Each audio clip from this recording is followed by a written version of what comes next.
बरे झाले आली ज्याची त्याच्या घरा, चुकला पाण्हेरा ओढाळांचा. बहु केले दुःखी त्यांची या सांभाळे, आता तोंड काळे तेने लोभे. त्यांची या अन्याये भोगा माझे अंग, सकळ ही लाग घ्यावा लागे. नाही कोठे स्थिर राहो दिले क्षण, आजीवरीसी न पावलो तो. वेगळाल्या खोडी केली तडातोडी, सांगावया घडी नाही सुख. निरउनी तुका चाली लागो वारे, देवापाशी भार सांडउनी. देवा, फार बरे झाले आपल्या स्थानावरून बाहेर धावणाऱ्या इंद्रियांना तू आतमध्ये आपल्या स्थानावर स्थिर केले. त्यामुळे ओढाळ इंद्रिये माझ्या ताब्यात आली. इंद्रियांना आपल्या ताब्यात घेताना मला फार दुःख झाले, परंतु आता मात्र त्याबद्दल असणाऱ्या लाभाचे अथवा लोभाचे तोंड काळे झाले. इंद्रियांनी काही अन्याय केला तर त्याची फळे माझ्या शरीराला भोगावी लागत होती.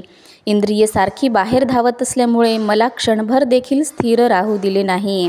इंद्रियांच्या नादाने आजपर्यंत मला फारच क्षीण झाला. या इंद्रियांच्या बेताल वागण्यामुळे माझी आणि ईश्वराची ताटातूट झाली. सांगण्यासारखे सुख त्यांनी मला एक क्षणभर देखील दिले नाही. मीही इंद्रियरूपी ओढाळ गुरे देवाला अर्पण केलेली आहेत आणि सांभाळाव्या सांगितलेली आहेत. त्यामुळे मी सर्व दुःखातून पार झालेलो आहे. तुकाराम महाराज म्हणतात, मंगलमय परमार्थाच्या वाटेवरून मी आता चाललेलो आहे.